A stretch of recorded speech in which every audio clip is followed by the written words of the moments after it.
सैयद साले शाह सवाई जो मुकबरो। सैयद साले शाह सवाई जो मुकबरो पिरालो ज़िले खैरपुर मीरस में वाक़िअ आहे। हिन मुकबरे में मदफ़ून बुज़ुर्ग सैयद साले महमद शाह पिरालो जी गादी जो बुनियाद विधो, जंहिंजो नक़वी सादातनि जे ख़ानदान सां वास्तो हुयो। सैयद साले महमद शाह सवाई जो मुकबरो पिरालो शहर जे मुख्य लंघ वेझो आहे। हिन बुज़ुर्ग जो वालिद सैयद बहाउद्दीन रोहड़ी जो रहवासी हो, जंहिं उच्च शरीफ़ ताईं सफ़र कया।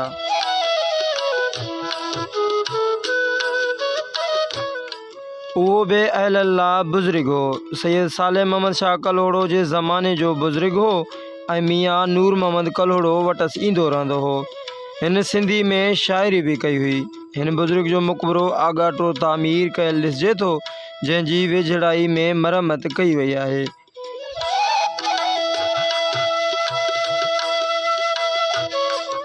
मुकबरो हिक हुजरे ते मुश्तमिल आहे। अडावत कची आहे ऐं उन जी पीढ़ पकियनि सिरनि जी आहे, जंहिं ते गारे ऐं चूने जो लेपो थियल आहे। महाड़ी में काठ जो दर अथसि, जंहिं ते साओ रंग कयो वियो आहे।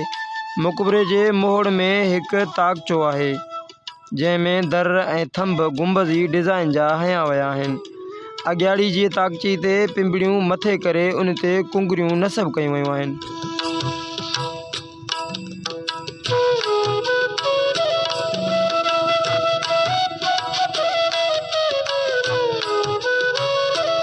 मुकबरे खे ॿीड़ बनो ॾिनल आहे। ॿिन्ही तरफ़नि खां हवा जे गुज़र लाइ वंगदार दरियूं छॾियल आहिनि। मोहम्मद साले शाह जी मज़ार मुकबरे में आहे, जंहिंखे काठ जो ओलो आहे। मुकबरे में मौजूद मज़ार संगे मरमर जे तामीर थे कयल थले ते आहे। मुकबरे जे साम्हूं मुजावरनि जूं भठियूं आहिनि, जॾहिं त भर में क़ब्रिस्तान वाक़िअ आहे। जंहिं क़ब्रिस्तान में 2 अदद पकियूं मज़ारूं बि आहिनि, जिन खे छत वारा हुजरा ॾिनल आहिनि, जेके पकियनि सिरनि गारे ऐं गच जा तामीर कयल आहिनि। मुकबरे जी हालत ज़बून आहे, जंहिंखे ताज़ी मरम्मत दौरान मोहाड़ी में सीमेंट जो लेपो ॾिनो वियो आहे।